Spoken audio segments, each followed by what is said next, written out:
তারাই দান করে। আল্লাহ তাআলা সেখানে দায়িত্বশীলদের জেহেনের মধ্যে পবিত্র জায়গায় বসে আল্লাহর ঘরের মেহমান অবস্থায় তাদের জেহেনে আল্লাহ তাআলা একটা টিকিট ঢেলে দিলেন যে সিলেট তো শাহজালালের জমিন, শাহপরানের জমিন, এই জমিন এখানে যদি আমরা ইসলামকে বিজয়ী করতে না পারি তো বিজয়ী করবো না কোথায়? সূচনাটা এখান থেকে করতে হবে।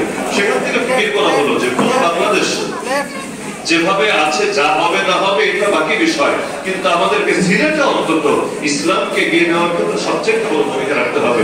ওইখানে বসে আমাকে বললো যে আপনাকে যদি জিম্মাদারি দেওয়া হয় আপনি জিম্মাদারি পালন করতে প্রস্তুত আছেন কি? আমি ওই বাক্যে জবাব দিয়েছিলাম যে দেখেন, এমন একটা জায়গায় কথা বলেছেন যে জায়গার থেকে দুনিয়াতে নামে জায়গা হয় না। ব্যক্তিগতভাবে আমার নিজের ভেতরে এগুলো নিয়ে আমাদের কোনো ফ্যান্টাসি কাজ করে না, কিন্তু যেহেতু সংগঠন করি এবং সংগঠনের অধীনে বায়াতবদ্ধ আছি, সুতরাং সংগঠনের ফয়সালে আমাদের ফয়সালে, এখানে আমার ব্যক্তিগত কোনো ইচ্ছা এখানে মুখ্য বিষয় না। সংগঠন যদি আমাকে সাগরে ঝাঁপ দিতে বলে সাগরে ঝাঁপ দিতে রাজি আছি, যদি আমাকে পায়ে হেঁটে টেকনাফ থেকে তেতুলিয়া চলে যেতে বলে সেটা তো রাজি আছি। তো যদি জিম্মাদারি কবুল করতে রাজি আছি, এখানে আমার নিজের থেকে কোনো চাওয়াও নাই, কিন্তু যদি বলা হয় ইনশাআল্লাহ আমার পক্ষ থেকে কোনো নাও নাই। পরবর্তীতে যখন সকলে মিলে আমাকে বললেন যে তাহলে মানসিকভাবে প্রস্তুত হও না, আজকে যে আরেকটা ইহরাম করবেন, ইহরাম করে আল্লাহর কাছে দোয়া করে কবুল করিয়ে নেন।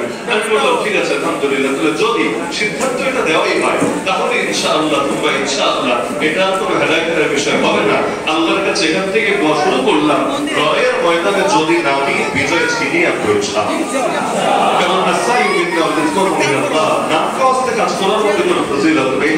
আমাদের কাছে কিছু নাই, সব ক্ষমতার মালিক আল্লাহ, কিন্তু আমাদের সাথে যে চেষ্টা আছে সর্বোচ্চ করবো ইনশাআল্লাহ, বাকিটা আল্লাহ বিজয় দেবেন। ইনশাআল্লাহ ইয়ানসুরকুম, কোরআনে আল্লাহ বলেন আল্লাহকে যদি সাহায্য করো আল্লাহ তোমাদেরকে সাহায্য করবেন। আর আল্লাহকে সাহায্য করা মানে তার দ্বীনকে সাহায্য করা।